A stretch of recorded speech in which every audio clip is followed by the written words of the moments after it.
దీన్ని సీరియస్గా సినిమా కార్మికుల సమస్యల పరిష్కారం కోసం తెలంగాణ ప్రభుత్వం ఏర్పాటు చేసిన కమిటీ తొలి సమావేశం లేబర్ కమిషనర్ కార్యాలయంలో జరిగింది. కమిషనర్ దానా కిషోర్ ఆధ్వర్యంలో జరిగిన ఈ సమావేశానికి ఎఫ్డీసీ చైర్మన్ దిల్రాజు, నిర్మాత Supriya, film chamber secretary Damodara Prasad, film federation అధ్యక్షులు అనిల్ కుమార్ వల్లభనేని, కార్యదర్శి అమ్మిరాజులు హాజరయ్యారు.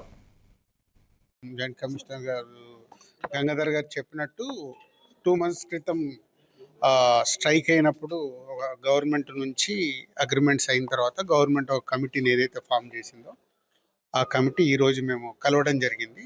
చాలా అటు ఇండస్ట్రీ నుంచి కానీ ఇటు ఫెడరేషన్ నుంచి కానీ వాళ్ళు కూడా ఈ కమిటీలో ఉన్నారు కాబట్టి ఒక 3-4 పాయింట్స్ ఈరోజు అడ్రస్ చేసి అవి ఎలా నెక్స్ట్ 1 weekలోనే ఆ పాయింట్స్ని ఎలా డిజాల్వ్ చేద్దాము బోత్ పార్టీస్తో మాట్లాడి అనేది చేసాం. చాలా పాజిటివ్గా ఉంది. నెక్స్ట్ వీక్లో వీటి మీద కన్క్లూజన్ వస్తుంది.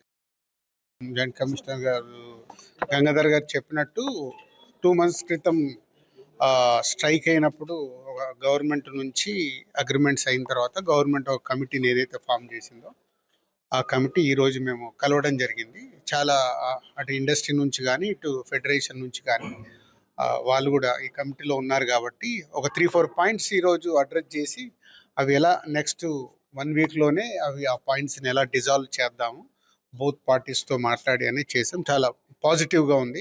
నెక్స్ట్ వీక్లో వీటి మీద కన్క్లూజన్ వస్తుంది. జాయింట్ కమిషనర్ గారు గంగాధర్ గారు చెప్పినట్టు 2 months క్రితం స్ట్రైక్ అయినప్పుడు గవర్నమెంట్ నుంచి